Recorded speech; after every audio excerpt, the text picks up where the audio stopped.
Okay, for this mobility session, we're going to go after the hips, specifically through the hinge pattern. So remember, our test and our retest for this is either a nice flat back, straight legs, hinging over to see how far we can slide our hands down our legs without bending the knees or without rounding the back. The other way we can test this, and we can just do a forward fold, getting as close to the ground as possible, or seeing how low you can get here with straight legs. Okay, so we're going to do some soft tissue work, some static stretching at end range of motion, and then we're going to do an active stretch. So starting out, we're going to do some soft tissue work here with the barbell. I'm just going to use a low barbell on a rack, but you've got a lot of options here. You could sit on a bench with a lacrosse ball under your leg or find anything. You can even do this with a foam roller. I find it a little bit less effective, but play around with it, okay? So if I'm using the barbell on the rack, I'm going to put as much weight as I can tolerate on the barbell. I'm going to go side to side, so I'm working cross grain. I'll start high in the hip, and I'm going to gradually work down towards the knee.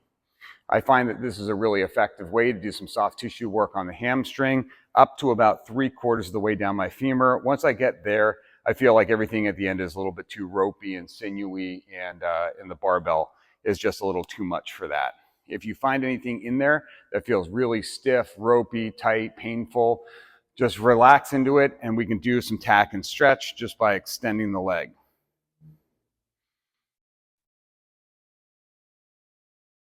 All right.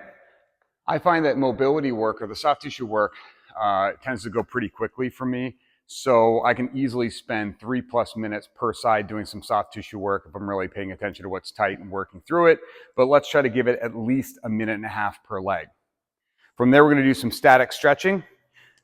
We're going to do a style of stretching here called PNF. It stands for proprioceptive neuromuscular facilitation. And basically, that's a fancy way of saying we're going to use our central nervous system to try to turn off the muscles. So we're going to do a series of contract and relax drills to try to get some more length in the hamstring and get it to turn off. So lying back, you can use a band, a belt, or a towel on the foot. We're going to pull ourselves into our end range of motion.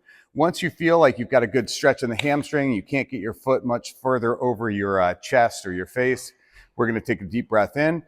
We're going to contract the quadriceps, pushing into the band. We're going to hold for about 5 seconds, and then we're going to release our breath and our muscle at the same time and see if we can find some new end range of motion.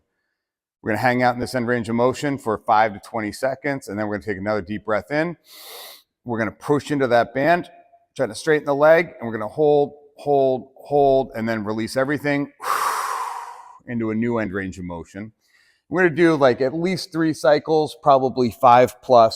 At the point at which you stop seeing change, you think you really kind of got to your end range of motion there, we'll move to the other side.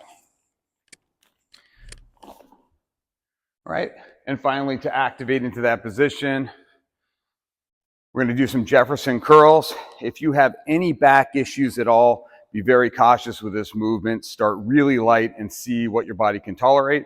You don't have to elevate your feet. This just adds a degree of challenge to this movement.